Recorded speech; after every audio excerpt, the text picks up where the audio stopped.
Hey there, Sharon Horne-Ellstrom, but you can call me Pajama Grandma. Today is day 398 of documenting my journey. What the heck am I up to now?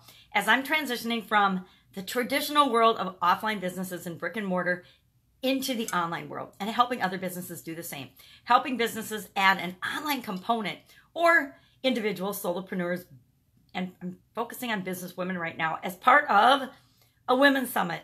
In the midst of launching a women's summit. Last week was the days of listening to the speakers for free. And now between now and the 28th of February, I am doing the follow-up selling part of the summit, saying, hey, get access to all these amazing women. Get an all-access pass. Join our 30-day challenge. We're going to do a 30-day challenge. I was going to start it on Monday, but now I'm just going to do pre-launch on Monday, Tuesday, Wednesday, Thursday.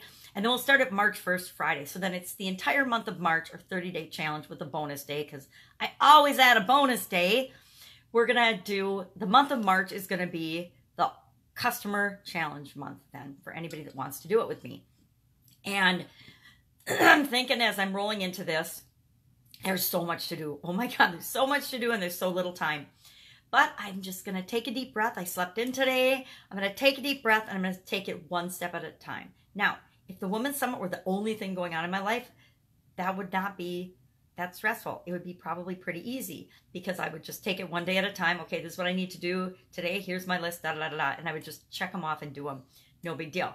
But I'm also watching my 3-year-old granddaughter every day. Not on the weekends. Thank goodness I've got the weekend off and I can catch up on the other things I need to do, which are packing and moving an entirely huge house while everybody else is traveling.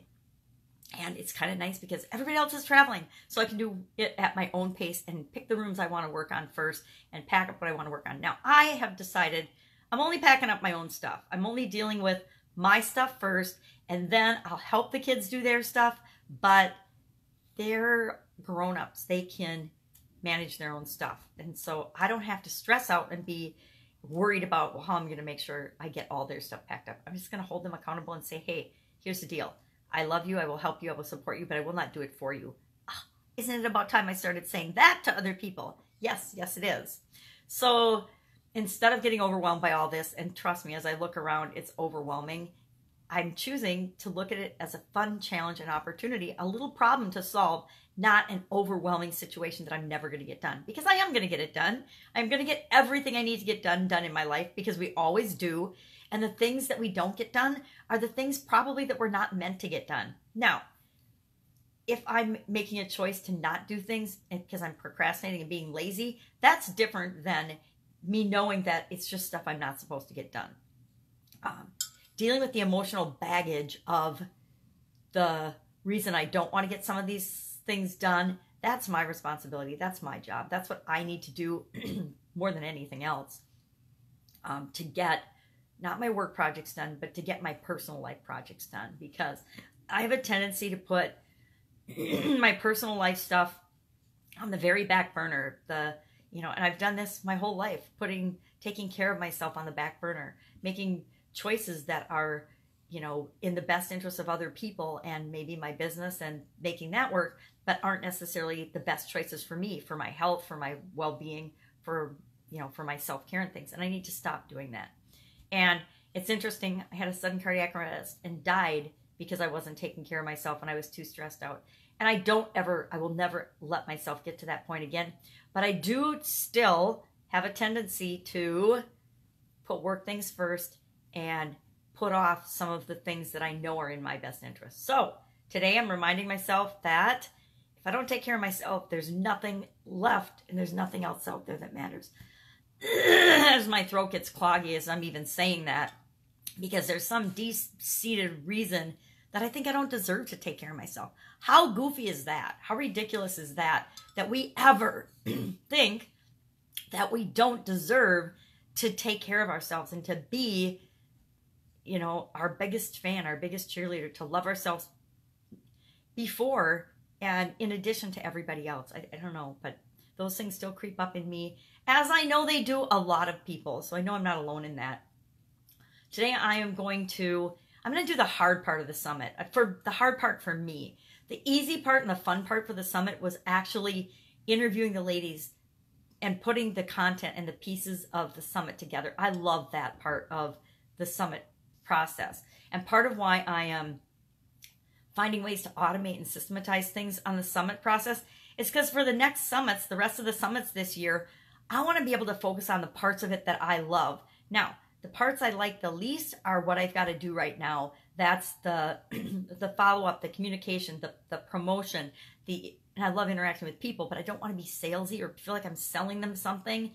So over the next, excuse my throat, over the next few days, I will hop on live, Facebook Live every day, and do, I think I might try the 5-minute webinar. I have to go read that because I wasn't at Funnel Hacking Live, but one of my friends sent me the pages for the 5-minute webinar script, and I want to take a look at that and see if I can turn what I'm doing with the Women's Summit into like the 5-minute webinar script. And it's not like it's a script I want to use on people. It's just a skill I want to get better at. I want to get better at telling people stories and communicating with them in the way that works for them. Not the way that works for me, but the way that actually reaches them and helps them understand that what I've got to offer is incredible for them. What we've got to offer with this Women's Summit is hugely valuable if you're a woman that it's right for. It's not valuable to somebody that's not ready or not willing or not able to deal with customers and wanting to hone in and work on that part of their business. But it is amazing if you are ready. So it's a matter of separating out the people that are ready from the people that are just curious, and then getting the message to them in the way that they need so that they know whether this is right for them or not. And that's it, I guess. It's more of a sifting and sorting to say, hey, this is this cool thing we're doing. If it's right for you, hop on board, because this is your best opportunity to make this happen for you and your business that you might find all year, that you might find in the next 10 years, that you might find at all, but only if it's the right fit and the right time and the right opportunity for you. And it's like super cheap, probably too cheap, which is part of why I'm struggling with how do I put the message out. Because I don't want people to think, oh my God, it's so cheap that it can't possibly be good. Because it's freaking incredible, but it's cheap because I want more women to be able to take advantage of it. This is kind of a passion project for me, the whole Women's Summit thing. It's not about making a ton of money. It's about providing incredible value to other women so that they can make their dreams and their life work the way they want it to. I sit back and I think about the past times of my life as a female business owner, the times that I've struggled the most, and the pain and the sadness and the loneliness and the frustration and the anger and all of the feelings that go along with that. And if I can save one woman from experiencing even a little bit of that, I want to do that. And that's part of why I'm doing the summits. So I need to figure out, how do I communicate that part for the next couple of days to women so that they do hop on board, so they do take advantage of the challenge, so they do create the foundation and the framework for customer handling for their business, whether they're a solopreneur or they've got a ton of team members and a great foundation already started. What are the little pieces or the gaps in that system that they can fill with this and make it just work so much faster, easier, to be a well-oiled machine, which is what we all want. We all want our processes and our systems. We want to have processes and systems of the way we do things in our businesses so that we don't struggle, so that we don't be stressed out, so we can have time for taking care of ourselves and those we love and care about. So we can have the energy left over after running our businesses to give to other people, to share with other people, to experience life like we're supposed to experience it. Guess what? We're supposed to enjoy our lives. We're supposed to be happy. All this bullshit that people tell us about life is a struggle, everything is a pain, life is misery, love is pain. Let's just nip that crap in the bud and say no. Let's say no to it. No, my business is not supposed to cause me to drop dead. My relationships are not supposed to make me miserable or doubt or worry or fear that I'm not good enough in any way, shape, or form. Our lives are supposed to be happy. They're supposed to work out for us. We're supposed to design them and choose for us what makes us feel good, not what makes us feel bad or struggle. And all of this information and misinformation and lies that brainwashes us and convinces us of otherwise, convinces us that we're supposed to be miserable, fight for everything we want, struggle, compete against everybody else. It's nonsense. And I am on a mission to make sure that we know that it's nonsense. At least a group of us women know that it's nonsense, and we claim back our personal power and we exercise it and we expand on it and we actually experience what it's like to enjoy our lives and to create the lives that we want. And not just the businesses that we want, but the lives that we want. So that's my little rambling for today.